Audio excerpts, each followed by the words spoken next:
राधिका बरसाने वारी की जय। राधे राधे। माघ मास महात्म्य अध्याय 21। 21वें अध्याय में गुरु वशिष्ठ राजा दिलीप से कहते हैं, राजन, अब मैं तुम्हें ऐसे मनुष्य के बारे में बताता हूँ जो जीवित नरक जाकर नरक में पड़े हुए जीवों का उद्धार कर वापस पृथ्वी पर लौटकर रहने लगा। यह उस महात्मा पुष्कर का परम पावन चरित्र है जिसे सुनकर सभी प्रकार के पापों का नाश हो जाता है, भय से मुक्ति हो जाती है और अकाल मृत्यु के दोष को नष्ट करने वाला यह पुष्कर जी का चरित्र है। यह चरित्र जो सुनता है वह भगवान के नाम के जप की महिमा को भी जान लेता है और भगवान के नाम जप में उसकी श्रद्धा और विश्वास और गहरा हो जाता है। ध्यान से सुनो। पूर्व काल में एक महात्मा हुए जिनका नाम था पुष्कर।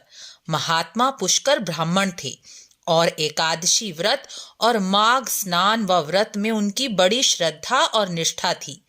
भगवान के नाम का जप वह श्वासोश्वास करते रहते थे। भगवान के नाम के जप में उनका अटूट विश्वास था। वह निरंतर हे अच्युत, हे अनंत, हे गोविंद नाम से भगवान के नाम का जप किया करते थे।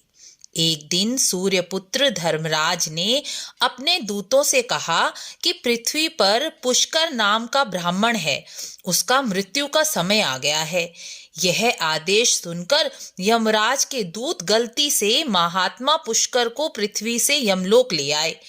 जब यमराज ने उन्हें आता देखा तो उनके तेज को देखकर वह पहचान गए कि यह कोई विष्णु भक्त है और उन्होंने अपने दूतों को बहुत डांटा फटकारा और महात्मा पुष्कर के सामने हाथ जोड़कर क्षमा प्रार्थना करते हुए बोले, महात्मा, आप वापस चले जाएं, क्योंकि आपके वियोग में आपकी पत्नी बच्चे रो रहे होंगे।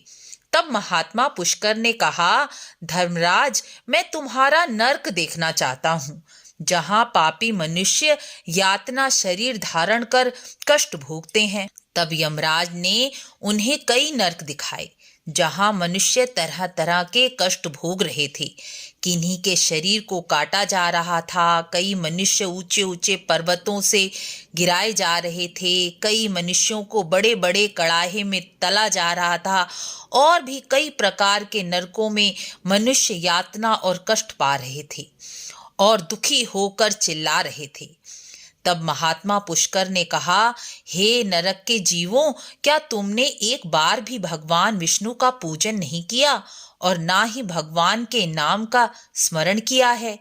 इसी कारण से तुम नरक में पीड़ा सह रहे हो, क्योंकि भगवान का पूजन या भगवान के नाम का जप तो मोक्ष तक करा देता है, तो इन पापों का नष्ट हो जाना तो कोई बड़ी बात नहीं है। ऐसा कहते हुए महात्मा पुष्कर बोले, भगवान के नाम का स्मरण करो, यह भगवान का नाम तुम्हारा कल्याण करेगा। तब यमराज ने कहा, आपने नरक देख लिया है, अब आप लौट जाएं। पुष्कर जी बोले, मैं इन पीड़ित और दुखी जीवों की आवाज को सुनकर इन्हें छोड़कर नहीं जा सकता। महात्मा तो होते ही बहुत दया के सागर हैं। पुष्कर जी बोले, हे अनंत, हे गोविंद, हे अच्युत, यहाँ इन नरक के जीवों की रक्षा कीजिए। आपका नाम सर्व पापहारी है और भगवान के नाम का निरंतर मानसिक स्मरण करते रहे, तभी सभी नरक के जीव मुक्त हो गए। यह देखकर यमराज हैरान हो गए। तब यमराज पुष्कर जी से बोले, यह नरक के जीव आपकी दया और भगवान के नाम की शक्ति से मुक्त हो गए हैं। जो भी मनुष्य पुष्कर जी आपके इस चरित्र को सुनेगा वह भी पापों से छूट जाएगा और भगवान के नाम का जप करेगा, वह परम धाम को प्राप्त करेगा। अब आप पृथ्वी पर जाकर भगवान के नाम के जप का प्रचार कीजिए। इस प्रकार 21वां अध्याय पूर्ण हुआ। माघ मास का उपाय। आज का उपाय यही है कि भगवान के नाम का निरंतर जप करते रहिए। भगवान के नाम के जप में कोई नियम, कोई कानून लागू नहीं होता।